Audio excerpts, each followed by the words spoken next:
estar en nuestra sintonía. Llega la primera emisión de TVC Noticias. ¿Cómo está, Robert? Bien, mi querida Meche, con un sorbito de café, comenzando este día que está frío, pero con actitud. Por supuesto que sí. A calentarse, a ganar energía con un rico cafecito caliente. Usted también puede ir ya organizando su mañana. Salga con tiempo para que no se encuentre con el tránsito muy cargado. Mandarles abrazo grande. Hora política en nuestro programa.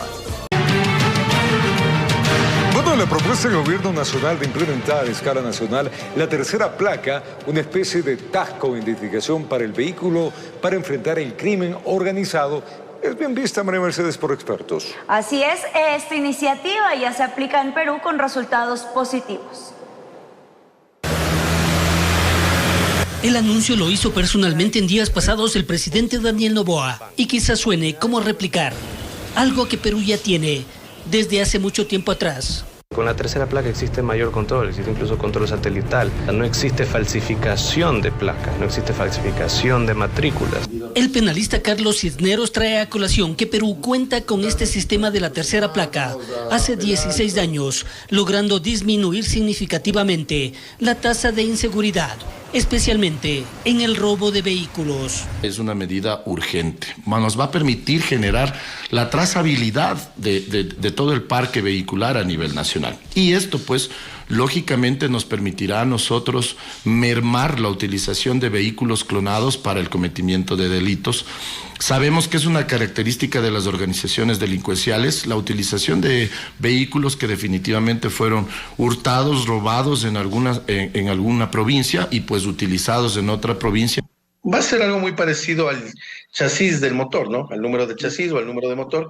Sin embargo, este dispositivo tiene algunas particularidades y bondades. Por ejemplo, la primera, que va a permitir entregar cierta información al momento de que sea activado o que se lo consulte. Va a entregar la placa, el chasis, y va a ser un sistema de identificación único del vehículo.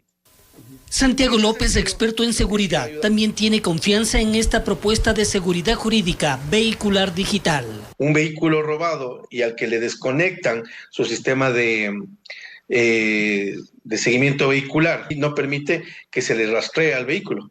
En cambio, este dispositivo debería tener esa bondad, permitirle en línea que sea rastreado y que sea monitoreado. Pero para evitar que el remedio resulte peor que la enfermedad, se da ciertas recomendaciones. Debe de ser manejado con el hermetismo y el profesionalismo correcto, por personas que pasen un verdadero proceso de selección y que no sean accesibles el día de mañana a que la delincuencia organizada pueda decir: hoy vamos a dedicarnos a secuestrar personas que son propietarios de vehículos de alta gama que superan los $50,000 y tener acceso a esos datos. Entonces, la única contraproducencia sería esa. Control del automotor que se descarta pueda funcionar como geolocalizador.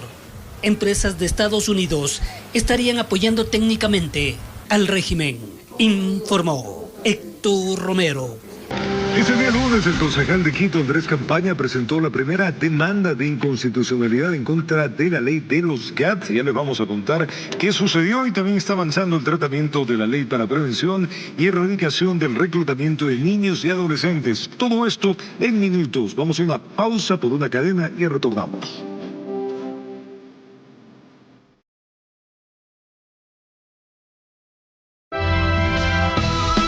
Es tiempo de contarles que avanza el tratamiento de la ley para prevención y erradicación del reclutamiento de niños y adolescentes. Este lunes la Comisión de Transparencia que trata el proyecto sesionó en la ciudad de Guayaquil, donde recibieron a delegados de la Fiscalía, del SNAI, de Educación y Organizaciones Sociales. ¿Qué sucedió? Le contamos.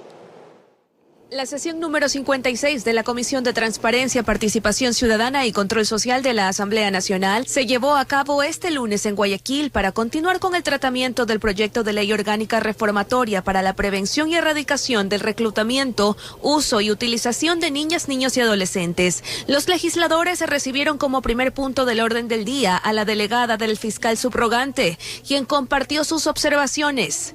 El primer inciso se entra en contraposición con el segundo inciso, porque no vamos a saber cuál vamos a aplicar, porque la Fiscalía va a tener que probar cuál es el fin de ese reclutamiento. Y el segundo, entonces, los dos quedarían prácticamente igual, sin entender por qué en el uno se aumenta la pena. La presidenta de la comisión, Diana Jacome, ha solicitado que se trate con celeridad este cuerpo legal que contiene 44 artículos y modifica alrededor de 11 leyes. Con todos los aportes técnicos y jurídicos para poder avanzar en nuestro informe y sea aprobado en la comisión de manera inmediata, porque aquí no se trata de una ley simplemente, se trata de la vida y del bienestar de lo más preciado de nuestros hogares, como son nuestros niños y nuestros jóvenes. La delegada del SNAI dijo que enviará su informe. Asimismo, intervino el viceministro de Educación, cartera de Estado, que formó parte de la elaboración del texto. En las próximas semanas, para conocimiento de esta comisión, emitirá nuevos protocolos que tratan estas problemáticas al interior de los establecimientos educativos. Los representantes de organizaciones sociales como Misión Alianza Noruega en Ecuador y la Fundación Futuro y Bienestar Social también comparecieron. Además del incremento de penas para quienes recluten a menores, se hace hincapié en la prevención. Para el cuidado, para aquellos jóvenes que han sido víctimas de estas estructuras criminales puedan tener ese apoyo por parte del Estado, por parte de las instituciones y más aún de las unidades educativas que cumplen un rol primordial con nuestros niños, niñas y adolescentes. Informó Adriana Peralta. Más información, el Ministerio de Trabajo inició la socialización del acuerdo que define los lineamientos para la autorización de turnos y otros horarios especiales. En el caso de las jornadas habituales deberá haber un mutuo acuerdo entre las partes para cumplir las 40 horas en menos días. Usted dijo la semana pasada que el documento, suscrito incluso, este acuerdo ministerial había sido filtrado. ¿Qué pasó? Bueno, hay dos pasos cuando uno propone algo nuevo desde un ministerio. Primero es formalizar una propuesta. Harold Burbano dice que no hay que temer al cambio en las jornadas, siempre que los derechos laborales no sean agredidos, para evitar más confusiones. Que está rondando por redes sociales, que claramente se va a discutir esta semana. El día de hoy tengo aquí en la ciudad de Guayaquil una reunión con todos los sindicalistas más fuertes del país, en donde lo que haremos será analizar la propuesta. Se espera la inclusión de todos los gremios, como la Central Unitaria de Trabajadores o el Frente Unitario de Trabajadores. Hay dos ejes: los turnos y horarios especiales en áreas técnicas o industriales. Deberán ser aprobados por el ministerio. Estamos adecuando la norma a las diferentes realidades. Por otro lado, también tenemos la posibilidad de que existan horarios rotativos, como en los hospitales, como en las petroleras. Decirle a la ciudadanía de que estén claros de que no estamos violando ningún derecho laboral. Sin embargo, las horas suplementarias o extraordinarias podrán ejecutarse de mutuo acuerdo entre las partes. En ningún caso podrán excederse las 12 horas diarias. Y digo, voy a trabajar 10 horas de lunes a jueves, pero me compensas esas 2 horas diarias con un día extra de esparcimiento, es decir, puedo no trabajar viernes, sábado y domingo. Esto ya no se paga como hora suplementaria. ¿Por qué? Porque lo estás pagando con tiempo. Pero si ese acuerdo, en cambio, se lo llega de otra forma, es decir, voy a trabajar 10 horas diarias hasta el día viernes, esas horas se pagan como horas suplementarias. El siguiente eje es la distribución de la jornada laboral eficiente. Aquí solo cabe el mutuo acuerdo con el patrono para que un trabajador que desee cumplir sus 40 horas en 4 días gane un tercer día libre. Para que su familia pueda tener mayor tiempo con este trabajador o para que pueda realizarse trámites diarios, para que se pueda ir a hacer atención en salud. La socialización empieza con los sindicatos, continuará con los empresarios y este viernes con los medios. Informó Jorge Escobar. Este día lunes, el concejal de Quito, Andrés Campaña, presentó la primera demanda de inconstitucionalidad contra la ley de los GAT, aprobada por la mayoría oficialista en la Asamblea Nacional. ¿Bajo qué criterios se impugnó esta normativa?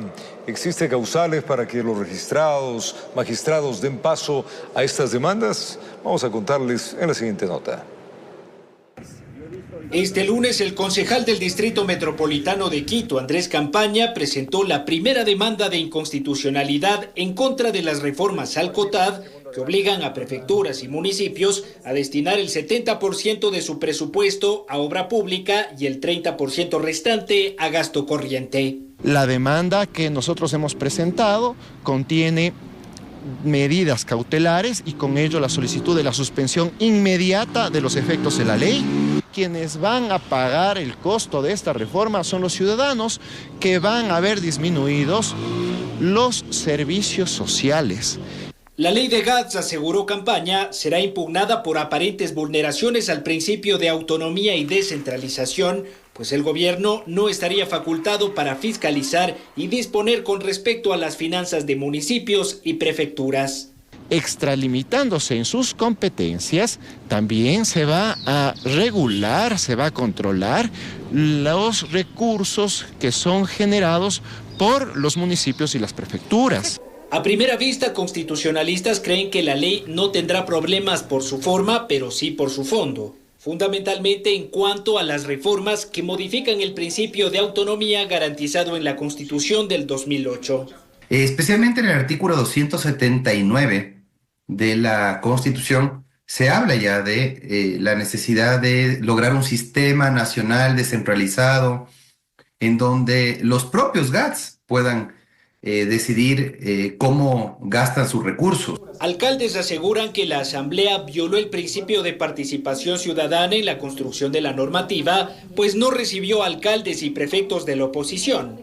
Este argumento, señalan juristas, podría no tener la fuerza legal suficiente para echar abajo la ley. Pero yo creo que la causa más importante y la de fondo es el hecho de la autonomía política, administrativa y financiera. Lo otro pueden ser causales de forma que dependerá de cómo estará presentada la inconstitucionalidad. Lo que quizá no podría entrar bajo la lupa de la Corte Constitucional, señalan expertos, es una aparente regresión de derechos, pues no existiría suspensión de servicios o reducciones presupuestarias en la norma. La verdad es muy forzado porque no hay nada concreto, no hay digamos, un recorte del presupuesto en salud, educación, por ejemplo, en cultura.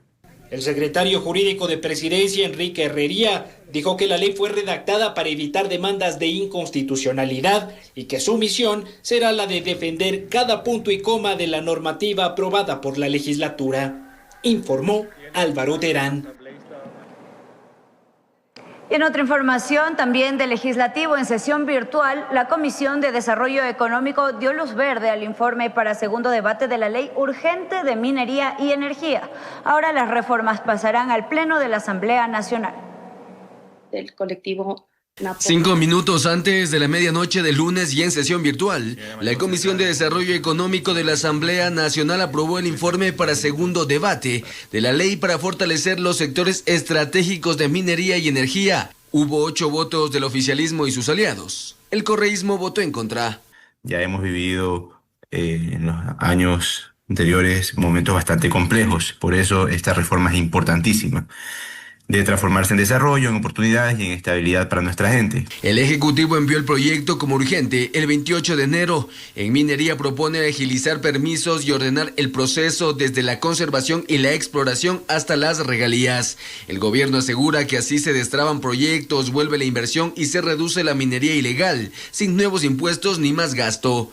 En electricidad, la reforma busca evitar crisis como los racionamientos. Plantea permitir acuerdos especiales para que se financien y manejen obras eléctricas, con la idea de mantener liquidez, ampliar las fuentes de energía y depender menos de las hidroeléctricas. Esta renovación a la ley afectaría significativamente los procesos sociales. Como dije, en las comunidades indígenas ha entrado la minería ilegal, pero ha sido por una falta de oportunidades, por el abandono que se dio y se hizo evidente en pandemia. De que no estamos tratando de reducir estándares ambientales, no estamos tratando de reducir controles ambientales, más bien estamos tratando de fortalecerlos para que haya una claridad normativa de cuál es el código que establece cómo proteger a la naturaleza y de que es este código quien da las pautas para determinar tipos de permisos y tipos de controles.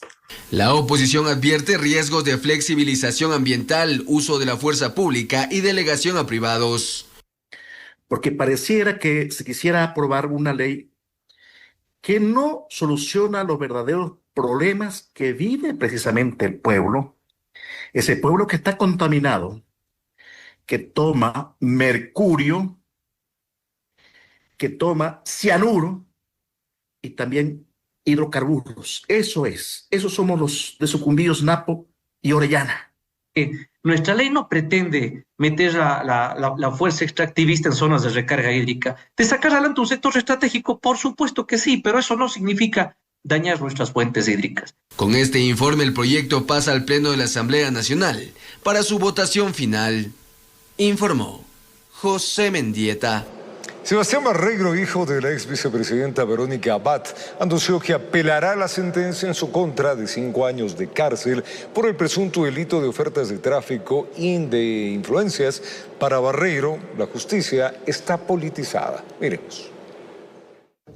El pasado 12 de febrero, Sebastián Barreiro, hijo de la ex vicepresidenta Verónica Abad, en primera instancia fue sentenciado a 5 años de pena privativa de la libertad, pérdida de derechos políticos por el mismo tiempo y pedir disculpas públicas. A pesar de estar en contra de la sentencia, cumplió con la última disposición, pero con un doble sentido. Disculpas públicas que las voy a ejercer en este momento, no por obligación, sino por esclarecer.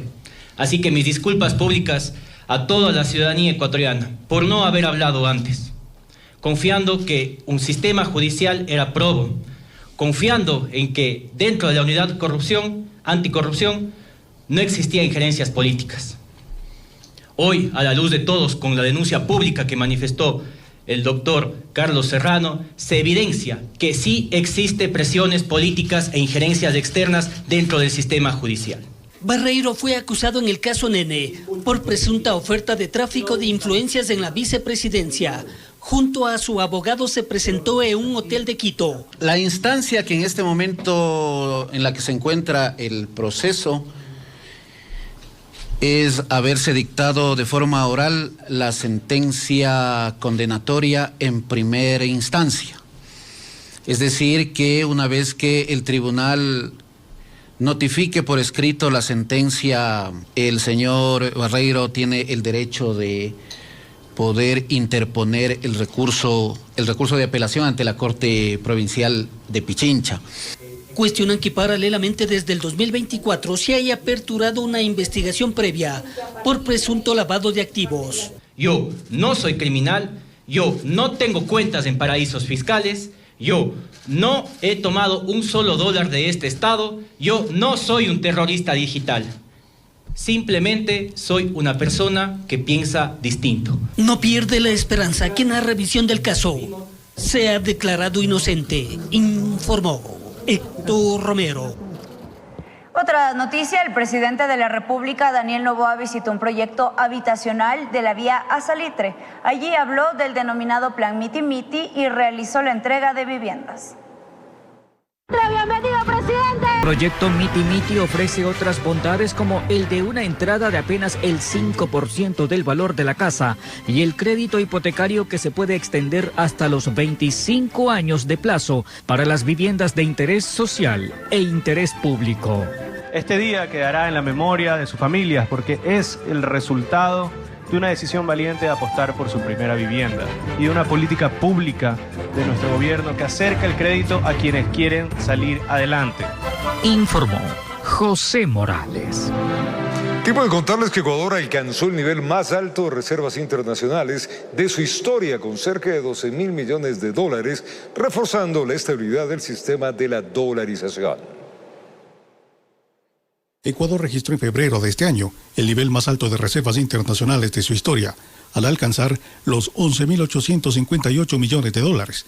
La cifra representa un incremento de más de 7.400 millones en comparación con diciembre de 2023, cuando el saldo era aún de 4.454 millones, lo que evidencia un crecimiento sostenido durante la actual administración. El aumento de las reservas se produce en un contexto clave para la economía ecuatoriana, que opera bajo un régimen de dolarización. En este esquema, las reservas internacionales constituyen el principal respaldo de los dólares que circulan en el sistema financiero nacional, por lo que su fortalecimiento resulta fundamental para sostener la liquidez, la confianza y la estabilidad macroeconómica. El analista Freddy Ceballos afirmó que este resultado genera confianza internacional y proyecta una imagen de mayor estabilidad. Es un hito desde una perspectiva principalmente internacional. Si queremos hacer un símil de esto con el índice del riesgo país, es un buen mensaje que le envía el Ecuador hacia mercados internacionales desde el punto de vista externo. Aunque señaló que todavía existen espacios para perfeccionar la política económica y acelerar el crecimiento, sostuvo que las cifras reflejan responsabilidad por parte del gobierno en la conducción de la economía. Sin esto, o no con esto querer decir que todo está bien. Recordemos cuáles son los temas de inseguridad en los cuales vivimos. Recordemos temas como la parte médica, como la parte de educación y algunos huecos adicionales que sí se están presentando en la economía. Contar con un nivel récord de reservas permite blindar los depósitos de los ciudadanos y del sector productivo, garantizar la capacidad de respuesta del sistema financiero ante eventuales choques externos y fortalecer la percepción de solvencia del país frente a los mercados internacionales. Sí existe confianza en los mercados internacionales.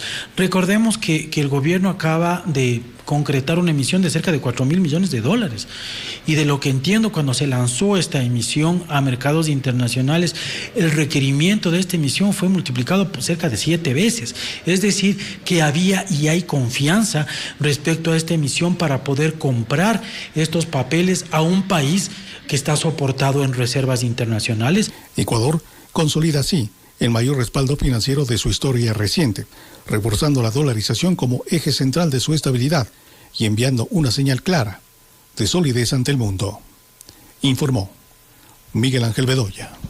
Una segunda demanda de inconstitucionalidad al cobro de la tasa de recolección de basura en Quito fue presentada. Esta vez la presentó el concejal Wilson Merino. El edil capitalino señaló que la acción busca una reforma al método de cuantificación que establece los montos de cobro. A los continuos reclamos ciudadanos por los excesivos rubros cobrados por la tasa de recolección de basura en Quito, se suman 2 acciones de inconstitucionalidad presentadas por 2 ediles capitalinos, Michael Aulestia y Wilson Merino. Este último señaló el lunes que los valores se han incrementado cerca del 1000%, desfavoreciendo a los quiteños. Nosotros hemos hecho un mapa donde se encuentran las denuncias que hemos recibido. Estas denuncias provienen de más de 50 barrios que están en todo el distrito metropolitano, ¿no? Familias pobres, muy pobres. Indicó que el recurso planteado es a la metodología de cuantificación aprobada por el Consejo Metropolitano para establecer el cobro. Es decir, la fórmula. Usar el consumo de agua potable como variable rompe completamente el principio de provocación. No existe relación causal entre los litros de agua consumidos y los kilos de basura generados. Argumentos que comparte su compañero de parlamento, Michael Aulestia, quien observó que los parámetros técnicos no son los adecuados para determinar dicho tributo. Esta fórmula es completamente antitécnica. Las acciones generaron la molestia del alcalde capitalino Pavel Muñoz. En su enlace semanal llamó enemigos de la ciudad a los ediles opositores. Concejal Merino, por ejemplo, concejal Aulestia, no representan a la ciudad capital, enemigos de la ciudad capital. Ahora quieren presentar una demanda de inconstitucionalidad. ¿Para qué? ¿Para dejarle a Quito sin recolección de basura? Bravo, dejen de hacer politiquería barata, trabajen por la ciudad. El burgomaestre capitalino enfatizó que dejar de cobrar la tasa generaría un impacto negativo en las finanzas del cabildo. ¿Qué deberíamos hacer? ¿Quedarnos sin la tasa de recolección de basura? Y perder prácticamente 8.5 millones de dólares mes, que es lo que sirve la recolección de basura. Los accionantes han solicitado que el tratamiento de las demandas sea de carácter priorizado y la Corte Constitucional prevea una medida cautelar para evitar mayores afectaciones al bolsillo de los capitalinos. Informó Mauricio Sánchez. Siempre es un placer estar con ustedes. Día martes, si va a salir, tome el tiempo y la precaución necesaria. Siempre hay tráfico en distintas zonas del distrito metropolitano. Persisten las dudas en la Facultad de Medicina de la Universidad Central del Ecuador ante la falta de resultados en la investigación por la presunta manipulación de calificaciones que ya involucraría a 21 estudiantes. Docentes denuncian inacción y posible complicidad de varias autoridades. Veamos. La polémica continuó en la Facultad de Medicina de la Universidad Central del Ecuador, donde hasta el momento no se registran avances concretos que determinen responsabilidades frente a la presunta manipulación del sistema de calificaciones que habría favorecido inicialmente a 19 estudiantes y que ahora podría involucrar a 21. La docente Tamara León, quien fue la primera en alertar sobre la modificación irregular de notas, aseguró que en las últimas horas recibió nuevas denuncias de estudiantes a quienes se les habría ofrecido cambiar sus puntajes. Ahora son 21 estudiantes, está comprobado, aquí está la comprobación, cómo se vulneró el sistema, ¿no? Y cómo prácticamente cambiaron las notas, aquí está. De la última estudiante que tengo el reporte el día de hoy. León sostuvo que lejos de esclarecerse los hechos, existiría cierta complicidad por parte de autoridades para evitar que se determinen responsabilidades. A su criterio, la falta de acciones concretas ha generado un clima de desconfianza dentro de la comunidad académica. ¿Por qué no nos permiten a los profesores que tenemos este problema cambiar las notas? Si está comprobado aquí. ¿O qué quieren esperar? ¿1 año, 2 años? Que recién salga la fiscalía y de ahí recién cambiar las notas. ¿O no quieren cambiar las notas? En esa preocupación coincide otro de los docentes afectados, quien también denunció que sus calificaciones fueron manipuladas sin su consentimiento. El catedrático advirtió que la inacción de las autoridades no solo pone en riesgo la credibilidad institucional, sino que podría perjudicar a los estudiantes presuntamente beneficiados. Porque me preocupan también los estudiantes. Actualmente, si un estudiante reprueba o demuestran que hubo una alteración de la nota y reprueba, ya no va a perder solo el semestre que perdió, sino este semestre actual, porque ya estamos casi en el 50-60% del desarrollo del semestre. Entonces le están haciendo un daño al estudiante. El docente recordó que se había anunciado la apertura de un periodo para que las calificaciones fueran restituidas a su estado original. Sin embargo, hasta ahora, aquello no se ha concretado. Yo desconozco por qué no lo hacen, o sea, la verdad eso me tiene preocupado. Incluso hay un pronunciamiento de decanato que lo van a hacer, pero hasta ahora no lo hacen. Por su parte, la vicerrectora académica informó que tanto autoridades de la facultad como estudiantes forman parte de una auditoría interna destinada a determinar responsabilidades. Pasarán los estudiantes que realmente tienen que pasar, como siempre se lo ha hecho en la Universidad Central. La institución, considerada históricamente un referente en la formación de médicos en el país, enfrenta un momento delicado de su trayectoria reciente, en medio de cuestionamientos que exigen respuestas claras y oportunas. Informó Miguel Ángel Bedoya. Poco a poco la actividad comercial se retoma en los sectores aledaños al edificio multicomercio que se incendió hace casi 2 semanas en Guayaquil. Los propietarios de negocios aseguran que las ventas son bajas. Quienes transitan por la zona cero se sorprenden al ver a los bomberos aún trabajando en el edificio multicomercio.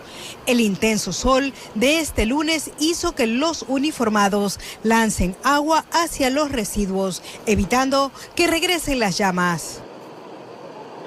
Mientras esto sucede, los vendedores intentan atraer a sus negocios a los escasos ciudadanos que caminan cerca del lugar. Reconocen que desde que ocurrió la tragedia, luchan por sobrevivir y mantener sus locales abiertos. Casi no hay movimiento, pues. Está todo. ¿Les ha afectado bastante? Bastantísimo. ¿Ha bajado las ventas? Casi todo, porque la calle está cerrada, no hay ni cómo pasar las personas, porque está cerrada la mayoría de los pasos. ¿Les ha bajado las ventas? Pues sí, obviamente sí, porque como se da cuenta no hay paso alguno, pero no es algo que tampoco nos aflija en el sentido de que primero es la seguridad, primero es resguardar al pueblo, no solamente podemos estar a la dispensa de sí, yo quiero vender y ya, y dejar de pensar en los demás. Las vitrinas están llenas de productos, pero estas tienen poca salida. Sí nos ha bajado demasiado las ventas, o sea, igualmente estamos intentando nosotros poder reactivarnos, porque igual de todas maneras, de cualquier forma tenemos que seguir avanzando, ¿no? Igualmente esperemos que ya con el transcurso de los días o los meses, ¿no? ya puedan ellos solucionar, porque al fin y al cabo tenemos clientes que no han podido visitarnos. Pues los clientes regulares no han regresado desde que se enteraron del incendio. El cierre de las calles también dificulta incluso que consigan estacionamiento. Esperan que su situación mejore con el pasar de los días, informó Maite Morán.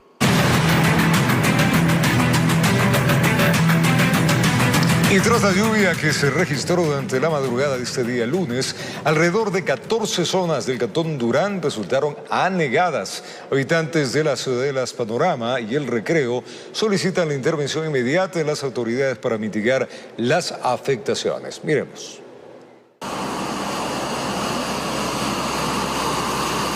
Personas caminando por las calles anegadas sin caer en el intento. Trabajadores esperando los buses y algunos pensativos porque faltaron a sus actividades laborales por los estragos de las lluvias. Esos fueron algunos de los casos que se registraron durante la mañana de este lunes en el Cantón Durán, pues la fuerte precipitación provocó que varias calles amanecieran inundadas y que al menos 14 sectores permanezcan bajo el agua. Tuve que coger 2 carros, 6 cuadras, porque de un carro venía para acá.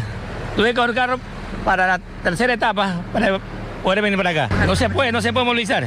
No se puede trabajar. Por unos maestros de la construcción a veces hay trabajito, a veces no hay trabajito y las zanjas están anegadas. La de San Enrique y la de acá no han limpiado porque están llenecitos de lechuguines y no han socavado para que no se dieran estas cosas. Si hubieran socavado, hubieran hecho un trabajo excelente la administración municipal en estos momentos. Entre las zonas más afectadas se encuentran la Ciudadela Panorama, El Recreo desde la primera hasta la cuarta etapa, Cerro Redondo y demás sectores. La verdad que ya esto está insoportable. Para la tercera y cuarta calle el agua está entrando a las casas, todo se está dañando. La cisterna se nos llena con esta agua, a pesar que Durán nos da un agua sucia, peor con esto. Algunos comerciantes decidieron abrir sus puertas, pese a las dificultades para intentar no perder la jornada, mientras que otros permanecían cerrados. Asimismo, madres de familia no alcanzaron a llevar a sus hijos a la escuela por la falta de transporte. Paraliza todo, los restaurantes, los negocios, el trabajo en sí, se vuelve nulo. Claro, sí, imagínense, ya en el último periodo, ya en el tercer trimestre que tienen que dar examen. Mi hija sí mismo no ha podido asistir a clases por lo mismo de las lluvias, entonces yo tampoco no puedo arriesgar a mi hija que se enferme. Habitantes del sector aseguran que esta problemática se repite cada vez que se registran lluvias intensas y atribuyen la situación a la falta de mantenimiento en el sistema de alcantarillado y drenaje pluvial. Los residentes esperan una pronta intervención de las autoridades para mitigar las afectaciones y evitar que nuevas precipitaciones agraven la situación, informó Amy Moreno. Cerca de 10 horas de intensa lluvia causaron afectaciones en 2 cantones en la provincia de El Oro.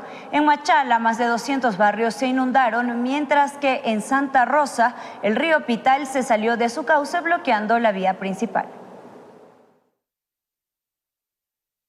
Así lucía el ingreso al Cantón Santa Rosa en la vía Panamericana la mañana de este lunes 23 de febrero. Y es que más de 9 horas de un tempestuoso aguacero terminó por desbordar el río Pital, causando estragos a cientos de conductores. Está bastante agua. Sí, está peligroso pasar. Claro, uno por trabajo quiere pasar, pero ya no hay cómo. Ya no vale arriesgarse. De las inundaciones, pues lamentablemente el río está desbordado, no se puede avanzar a laborar. Toca esperar, bueno, al menos a mí me toca esperar a ver cómo puedo pasar para poder elaborar. Aquí esperamos que, como siempre, pues, tiene que bajar la marea. Y entonces ahí, esto ya circula el agua. Mientras tanto tenemos que tener paciencia todos, porque esto ya no es cuestión de nosotros. En esta principal arteria se formó más de 1 kilómetro de largas filas de vehículos esperando que baje el caudal para cruzar. Una mujer que estaba en labor de parto fue auxiliada por organismos de socorro y llevada a un hospital. En la ciudad, más de 50 barrios sufrieron afectación. En algunas casas el nivel sobrepasó los 50 centímetros. La mayor alerta se dio sobre este puente. El conflicto que tenemos ahorita en el puente, parece que tenemos un daño estructural en el tema del puente. La gran cantidad de volumen de agua que hemos tenido, pues de una u otra manera ha socavado su cimiento. El COE cantonal activó la emergencia y 9 estaciones de bombeo trabajaron al máximo para evacuar las aguas. En otro punto, esto es en la vía Pasaje Buenavista, este camión fue arrastrado por la corriente y se encunetó. Mientras en el cantón Machala, más de 200 barrios sufrían afectación por inundación. En lo que respecta a cultivos, cerca de 500 hectáreas de banano y cacao se perdieron debido a la salida del río Buenavista en el sector La Victoria. En esta ocasión no se reportaron personas evacuadas, aunque sí se habilitaron albergues temporales. Reportes del ECU 911 advertían del incremento del caudal en los ríos Jubones, Buenavista, Las Lajas y Calera, así como en el canal El Macho en Machala y el canal internacional Ecuador-Perú en Huaquillas. Informó Richard Ceballos.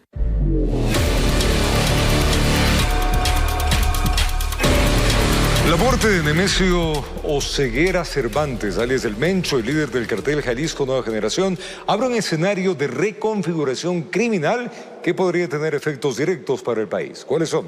Veamos.